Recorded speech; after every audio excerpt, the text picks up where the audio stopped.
You just didn't know it. I think we just finally got it started.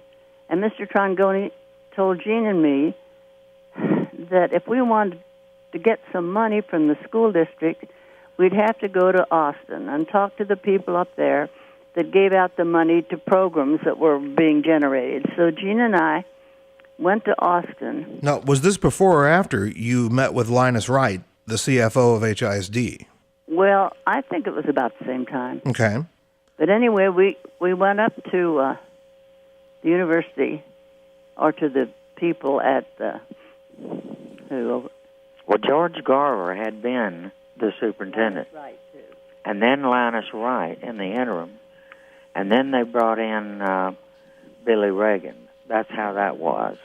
Well, let me finish telling you about going up to Austin. Because I understand we had to it was get the money, see, to do things. We knew what we wanted to do, but we didn't have any money. We were just a school district, and they said, yes, we'll try this, but we don't have this, we don't have that. Now, you girls go up there. They called us girls then. That's what Whiteley Go said. up there and talk to those people about this money deal. And who charged you to do that exactly? Mr. Whiteley. Mr. Wiley, okay. Yeah, he said, this will help you get money that you can't get any other way.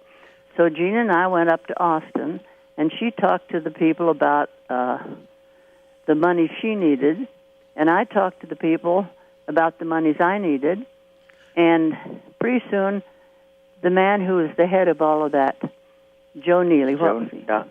Joe Neely. He was a deputy commissioner of education. Well, he said, come in here and sit down, ladies, in his office. And we went in and sat down, and he called Mr. Whiteley in Houston.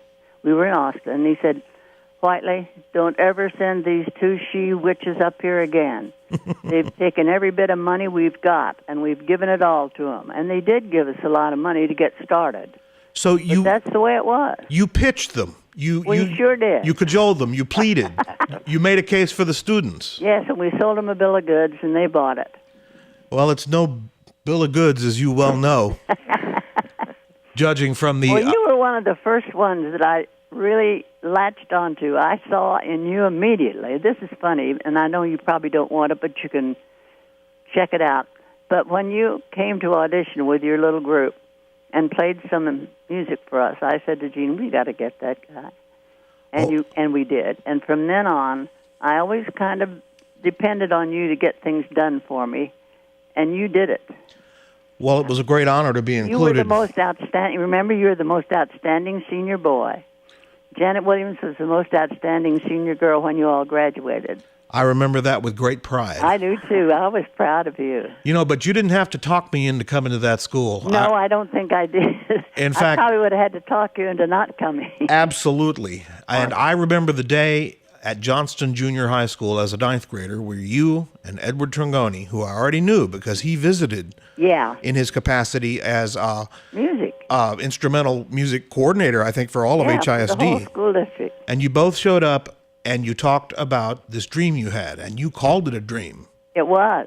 And you said this would be a place for artists, musicians, all the usual suspects to come and to apply your knowledge and also get a superb education, which, of course, our parents were most concerned about. I know it, but listen, I believe from the very beginning, if we could get a school like that started, it had to be good academically.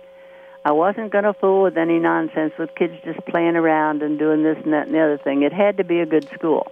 And you all had to be serious. Yeah. And Absolutely. it turned out to be very good. By the way, I took an entire week to prepare for that audition. Did you really?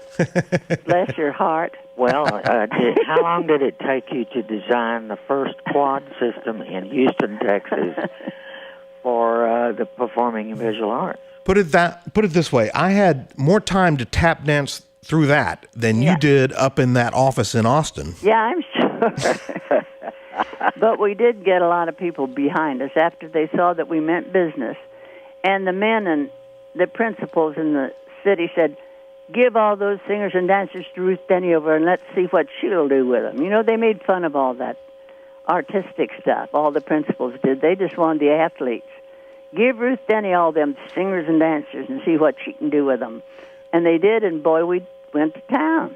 Now, it's interesting. HSPVA being, I believe, the first actual magnet school in Houston. Is that correct? Well, yeah, but it wasn't the first magnet school. Yes, it was the first, but then they got all into a couple other areas. But we were the first, yes. And probably the second or third art school in the country on the high school level. Yes, indeed. There were 3 schools, but we were the only one that was really doing it like it should be done. But I sent Jean Wooders to New York, to the New York School of the Arts, and she stayed there for 2 weeks to make sure that we were doing the right thing with the kids, giving them the right credits and so on, so they get a regular diploma. So we had a decent curriculum. So we didn't just play it for fun. We knew what we were doing.